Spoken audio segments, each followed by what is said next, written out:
Bonjour à tous. Donc je me présente, Baptiste Taillé, je suis responsable du bureau d'études chez Yellow. Je suis rentré en 2014 chez l'opérateur en tant que tireur de câbles.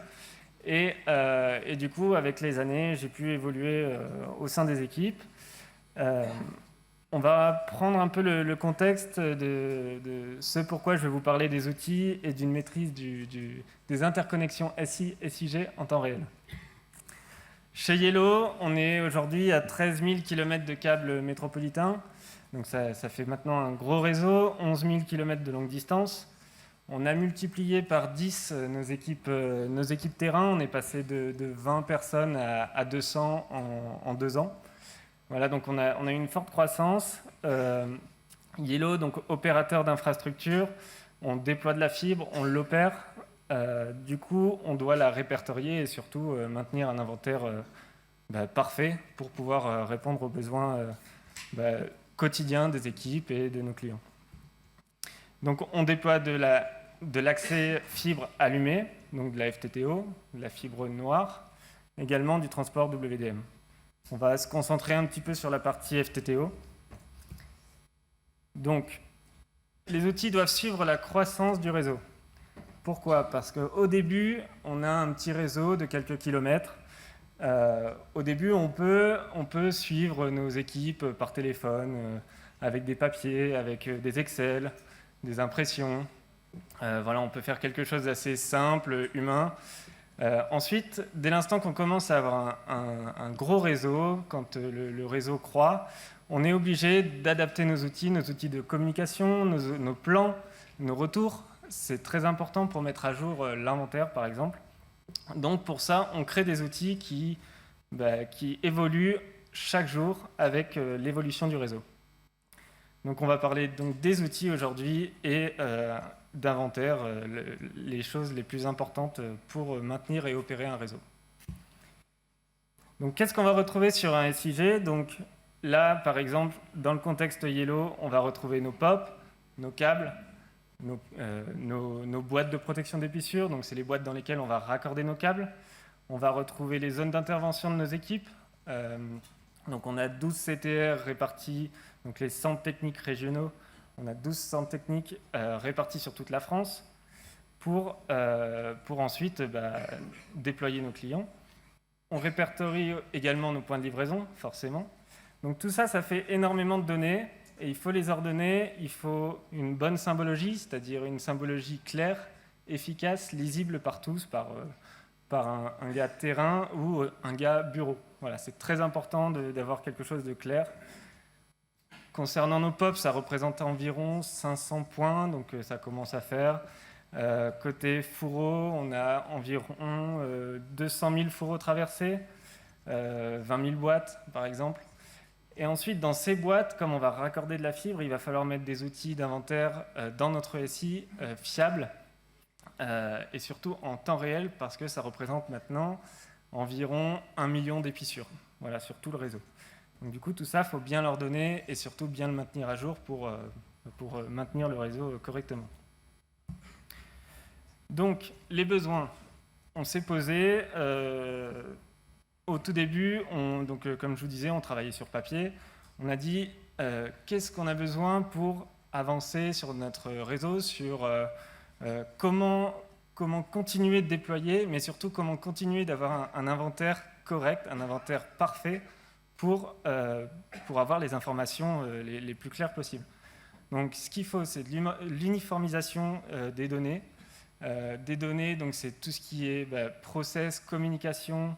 Les plans doivent être les mêmes, les retours terrain doivent être les mêmes et surtout le plus automatisé et numérique possible. Voilà, un papier, donc un plan papier qu'on va avoir dans le camion sur lequel on va faire du gribouillis. On va forcément le laisser dans le camion, il va prendre l'eau, on va perdre la moitié des informations. C'est très important d'avoir un outil fiable, numérique, qui peut rendre les informations accessibles en temps réel. Voilà, donc pour ça, on a beaucoup d'outils chez nous. Là, on va se focaliser sur 3 briques. On va parler du plan de déploiement dynamique. Donc, c'est un plan qui est créé en bureau d'études sur un SIG, sur QGIS, par exemple. Donc on va créer notre plan et ensuite il sera accessible directement pour les équipes terrain sur un téléphone ou une tablette. Et ils pourront donc donner toutes les informations, eux, de leur avancement, et eux, ils auront toutes les informations pour se localiser, pour potentiellement résoudre d'éventuels problèmes de blocage, des blocages type fourreau bouché, voilà, chambre inaccessible. Donc on va pouvoir les aider dynamiquement grâce à ces plans pour résoudre leurs problèmes. Ensuite, on va parler de la partie gestion inventaire fibre, donc sur les circuits fibres, donc c'est la partie raccordement. Dans nos boîtes, partir d'un point A à un point Z, pareil, de la même manière, donner les bonnes informations, donner l'état d'avancement en temps réel et suivre l'intervention de nos personnes. C'est très important de suivre le déplacement du personnel en temps réel pour pouvoir superviser son réseau. Et donc pour pouvoir superviser le réseau, on a mis en place un robot qu'on appelle TechBot. On est assez fiers de ce petit robot qui en fait supervise le réseau en temps réel et qui fait le lien entre les déplacements physiques de notre personnel et la partie active sur nos équipements. Voilà, donc ça va pouvoir faire ce rapprochement et dès l'instant qu'une personne va être en boîte, par exemple, et intervenir, notre robot va pouvoir nous signaler un éventuel problème. Voilà, une erreur humaine peut arriver et du coup, à nous de réagir. Donc voilà comment est conçu notre système, comment fonctionnent nos outils, comment ils sont interconnectés entre eux. Donc ça, c'est pas vraiment ma partie, ça c'est une partie assez technique. Je pense qu'on pourra en discuter sans problème ce soir autour d'une bière avec nos techs préférés. Voilà. Donc ça, vous l'aurez aussi, la presse, il n'y a pas de souci. Donc voilà, là c'est une petite démonstration d'un plan. Donc sur la droite, vous allez voir le plan côté bureau d'études, comment il va être vu. Et à gauche, sur le téléphone, vous allez voir comment le personnel de terrain va pouvoir indiquer sa progression. Donc vous voyez que dès l'instant qu'il appuie sur tirer, le câble sur notre SIG change de couleur. Donc ça nous permet de suivre en temps réel nos déploiements.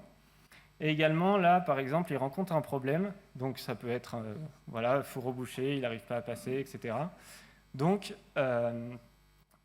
là, il va signaler son problème et il va appeler le bureau d'études. Donc le bureau d'études, c'est 20 personnes qui répondent au téléphone, qui suivent nos équipes en permanence. Et du coup, donc, il appelle le bureau d'études. Le bureau d'études, lui, instantanément, sait déjà localiser le problème. Donc on a encore une fois fluidifié les informations, fluidifié la communication pour répondre à leurs besoins et débloquer leurs potentiels problèmes.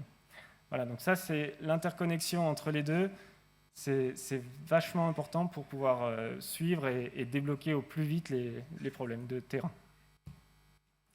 Ensuite, sur la partie raccordement, comme je vous disais, on est passé d'Excel voilà, assez compliqué à lire, certes avec des couleurs, mais très statique. C'est difficile à maintenir parce que quand on déploie plusieurs boîtes en même temps, donc sur toute la France, c'est-à-dire potentiellement sans ouverture de boîte instantanément, la mise à jour n'est pas possible par le bureau d'études instantanément. Donc du coup, on a rendu ça dynamique sur notre SI et on a créé notre inventaire fibre qui répertorie exactement les mêmes infos, mais surtout, encore une fois, les équipes terrain ont un état d'avancement direct du travail qu'ils ont à faire. Et quand ils rentrent dans une boîte, l'idée là, de cet outil, c'est vraiment de mutualiser les interventions. Quand on rentre dans une boîte, qu'on doit raccorder un client, donc imaginons on rentre dans une boîte qui a plusieurs câbles, on doit raccorder un client, c'est dommage si le lendemain on doit raccorder un autre client qui va passer par cette même boîte. Et surtout, à force d'ouvrir les boîtes, c'est potentiellement des incidents, c'est potentiellement des problèmes. Donc on va limiter les interventions en boîte. Et dès l'instant qu'une personne rentre dans une boîte, il sait exactement tout ce qu'il y a à faire dans cette boîte. Et on lui demande de faire tout son travail. Voilà. Donc ça permet d'intervenir qu'une seule fois pour potentiellement 100 projets d'un coup. Il peut également, donc, comme on le voit en dessous, voir géographiquement comment est fait son circuit. Il peut voir sa localisation. Voilà, il peut voir énormément de choses. Derrière, le robot, sur la partie supervision, dès l'instant qu'une personne intervient en boîte, il est obligé de se signaler dans la boîte. C'est-à-dire qu'il va ouvrir la boîte, il va sur notre SI dire « j'entre dans la boîte ». Ça nous permet à nous d'avoir instantanément la connaissance de la personne sur le terrain et surtout à notre robot de dire « ok, j'ai quelqu'un dans ma boîte, j'ai des équipements qui sont actifs avec des liens actifs qui passent dans cette boîte ». Donc du coup, il va en permanence regarder si tout va bien et il va analyser. Et dès l'instant qu'il va y avoir ne serait-ce qu'un petit flap, eh ben, on va avoir le bureau d'études en dessous, donc le support fibre, qui va appeler directement le technicien et qui va lui dire « attention, tu as potentiellement touché une fibre, on doit rétablir très vite ». Voilà. Donc ça, c'est vachement important de superviser pour être proactif en cas d'incident. Également, ce robot, du coup, nous sert à valider notre travail. Donc, un technicien qui part en intervention va raccorder son circuit jusqu'au client et à la fin de son intervention, il va pouvoir valider de lui-même son lien. Donc là, il va poser la question au robot et il va lui demander une validation du lien. Voilà. Et donc, juste derrière, voilà, le robot va lui répondre en lui disant ok, j'ai bien la connexion avec le routeur. Ok, les atténuations sont correctes selon la distance du circuit. Pour moi, le lien est valide. Tu peux rentrer, tu peux informer tes supérieurs comme quoi ta journée est terminée. Voilà. Donc ça permet encore une fois de limiter les interactions, d'aider au déploiement industriel des liens FTTO. Voilà. Donc ces outils, donc c'est un aperçu assez minimaliste de tout ce qu'on peut avoir chez nous. Et je serais heureux ce soir ou toute l'après-midi d'échanger encore avec vous sur les autres outils qu'on pourrait avoir. Et n'hésitez pas à venir me voir dans l'après-midi ou dans la soirée pour échanger. Et ça me fera plaisir de parler avec vous. Voilà. Merci à tous. Et,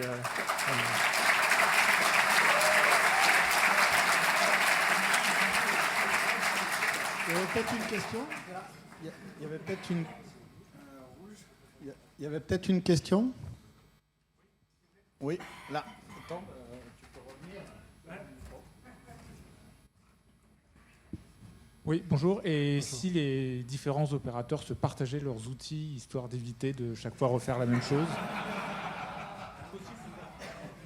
J'ai pas entendu la fin, mais si les opérateurs partageaient leurs outils, pourquoi pas. Après, là, on est là aussi pour présenter nos outils et du coup proposer à tous les opérateurs des solutions.